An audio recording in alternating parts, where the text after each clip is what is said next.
Le salon Light & Building se tient en ce moment même à Francfort et ce jusqu'à demain soir. Cette année, l'objectif principal est de mettre en lumière des solutions durables en matière d'éclairage et de technique du bâtiment. C'est ce que proposent les quelques 2200 exposants avec des éclairages modernes, des technologies intelligentes pour la technique du bâtiment, des technologies pour une gestion efficace de l'énergie, la connexion d'installations photovoltaïques, des stations de recharge pour la mobilité électrique et l'infrastructure électrique.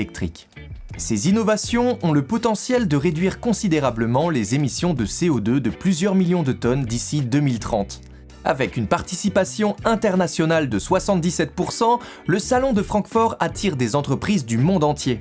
Derrière le slogan Be Electrified, Light & Building montre comment une gestion intelligente de l'énergie dans les bâtiments permet d'interconnecter et d'optimiser les installations de production d'énergie avec la consommation des ménages, offrant un potentiel d'économie d'énergie jusqu'à 30%.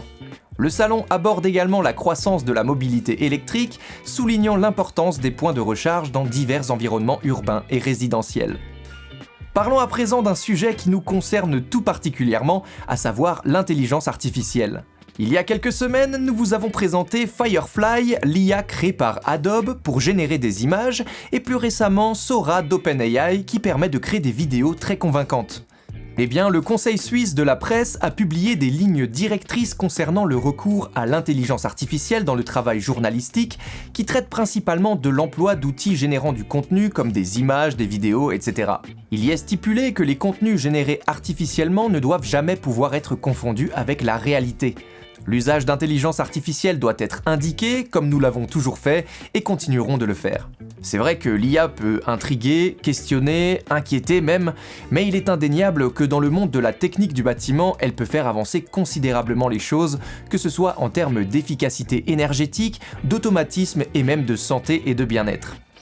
D'ailleurs, la vidéo que vous regardez en ce moment même a été entièrement générée par... Mais non, on n'en est pas encore là quand même. Et on reste dans le domaine de l'intelligence artificielle et du bâtiment avec le CES 2024.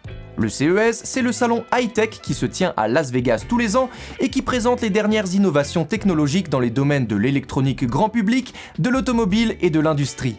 Cette année, Hyundai a présenté ce qui pourrait potentiellement être le futur de la construction. Il s'agit d'une flotte d'équipements lourds entièrement autonomes. Des drones cartographient chaque recoin du site de construction, créant une carte détaillée tout en identifiant les zones dangereuses. Ces données permettent à cette flotte autonome, équipée d'IA et de capteurs, d'opérer de manière intelligente. Il est également possible de contrôler certains véhicules à distance en temps réel, très utile dans les situations où il serait dangereux pour l'homme de se trouver dans ce genre d'endroit.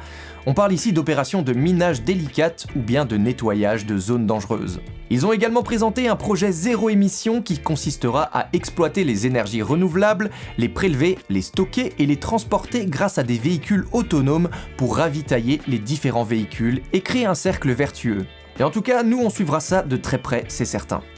Le Domotech Hebdo, c'est fini, on se donne rendez-vous très vite pour la suite.